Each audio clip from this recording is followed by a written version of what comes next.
바로 시작하겠습니다. 먼저 PSV 에인트호번과 발바이크의 경기를 분석해 보도록 하겠습니다.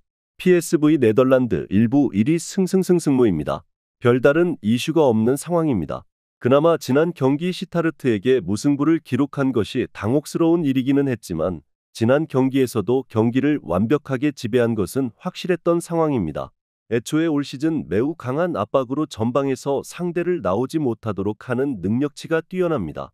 온더볼 역량이 부족한 중하위권 전력이 이를 극복하기에는 여러모로 무리일 듯합니다. 발바이크 리그 15위 패패무승무입니다. 일단 지게 되면 강등권으로 추락하게 되는 상태입니다. 최근 알크마르나 위트레흐트를 상대로 보여준 직선적인 역습과 철저한 잠그기로 갈 것입니다. 다만 PSV 선수들은 대부분 온더볼 역량이 좋고 중앙에서도 전개를 하면서 창조성을 보여주는 자원들도 많은 편입니다. 알크마르나 위트레흐트도 발바이크의 수비를 돌파하는 데 별다른 어려움이 없었던 것이 사실입니다.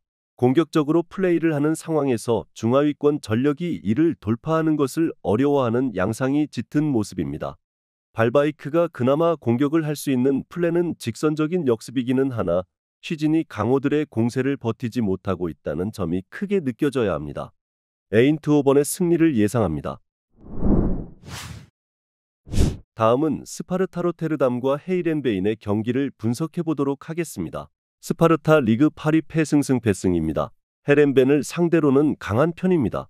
헤렌벤이 중원을 장악하지 못하도록 하는 플레이가 좋은 편이고 스파르타가 직선적으로 가더라도 효율을 높게 가져가면서 골을 기록하는 능력은 상당히 괜찮은 편입니다. 최근 헤렌벤을 상대로는 두 경기에서 7골을 몰아넣는 모습을 보여주기도 했습니다. 헤렌벤 네덜란드 일부 12 패승패무패입니다. 스파르타를 상대로는 중앙에서의 점유가 담보가 되지 않던 편입니다. 따라서 헤렌벤이 경기를 잘 풀어가지 못하는 경우가 더 잦았던 편이었습니다. 롱킥을 상대로도 대응이 깔끔하지 않은 수비도 문제입니다.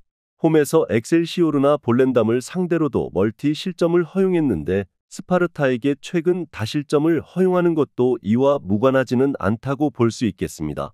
헤렌벤을 상대로는 중앙에서의 힘싸움과 경합에서 밀리지 않고 있습니다. 이를 바탕으로 헤렌벤의 플랜을 무력화시키는 양상입니다.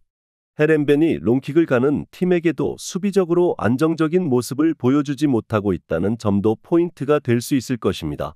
스파르타가 롱킥 위주로 가더라도 생각보다는 높은 효율을 보여주는 편입니다. 스파르타의 승리를 예상합니다.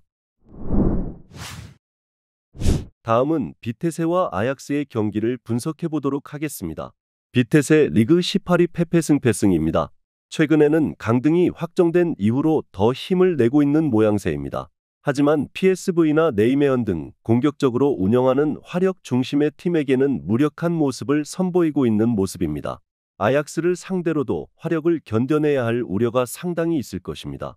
아약스의 수비 상황을 보면 득점력에서의 저력을 기대할 수는 있겠지만 그 이상의 실점이 나올 가능성을 배제하지는 않고 있습니다. 아약스 네덜란드 일부 5위 패승무승승입니다. 어린 나이임에도 핵심으로 발도둠한 하토도 없습니다. 올 시즌 소사나 슈탈로 등 수비 능력에서 문제를 드러낸 선수들이 많아 아약스의 후방은 늘 불안했던 편입니다. 그나마 공격으로 상대를 긁어버리는 모습은 잘 보여주는 편이었고 핸더슨도 수비 상황에서는 기여도가 적어도 중앙에서의 볼 순환에는 도움이 될 수 있는 자원입니다. 일단 화력으로 때려잡는 스타일의 팀 양상은 기대해 볼 수 있습니다. 올 시즌 아약스의 수비 자체가 너무 퀄리티가 떨어지고 있는 상황입니다. 이 상황에서는 비테세도 공격적으로 득점력을 보여줄 수 있을 것입니다. 다만 비테세가 공격적으로 할 수 있는 아약스 같은 팀을 상대로는 매우 무력한 모습을 자주 보여준 감이 없지는 않습니다.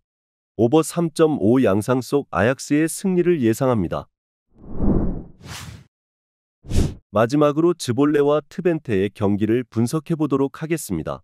즈볼레 네덜란드 일부 12위 승무승패무입니다. 강호들에게는 아주 약한 편입니다. 특히 중원을 장악하려는 시도가 맞불이 되는 경우가 잦은데 냉정하게 이 상황에서는 강호들의 체급을 극복하지 못하는 경우가 잦은 편입니다. 트벤테가 6위 이상의 팀을 중에서는 득점력이 뚜렷하다고 볼 여지는 적지만 그래도 트벤테를 상대로는 전적이나 올 시즌 보여주는 강호 상대 전적이 즈볼레에게 웃어주는 상황은 아닙니다. 트벤테 네덜란드 일부 3위 승패승입니다. 트벤테가 승리를 기록해야 할 이유는 충분하다고 볼 수 있겠습니다. 이 매치에서 이겨야 3위를 확정 지을 수 있기 때문입니다. 일단 트벤테도 꽤 공격적으로 나설 이유가 있습니다. 다행히 최근 아약스, 알크마르 같이 중앙 싸움에서 우위를 확실하게 잡기 어려운 팀을 상대로는 약했으나 하위 전력을 상대로는 상당히 좋은 화력과 경기 운영을 선보이는 중입니다. 트벤테도 3위 사수를 위해서 꽤 승리에 대한 의지를 불태울 가능성이 높습니다. 다행히 하위 전력을 상대로는 중앙을 장악하면서 경기 운영을 상당히 잘 해내는 편이기도 합니다. 즈볼레도 중앙을 장악하려는 시도가 상위 전력을 상대로는 체급 차이를 느끼게 만드는 요인이 되기도 하는 편입니다. 트벤테의 완승을 예상합니다. 영상에서 알려드리는 내용들은 모두 1차 분석 내용들이며 2차 분석과 최종 조합픽은 영상 하단 고정 댓글 링크로 문의 주시면 안내 도와드리도록 하겠습니다. 시청해주셔서 감사합니다.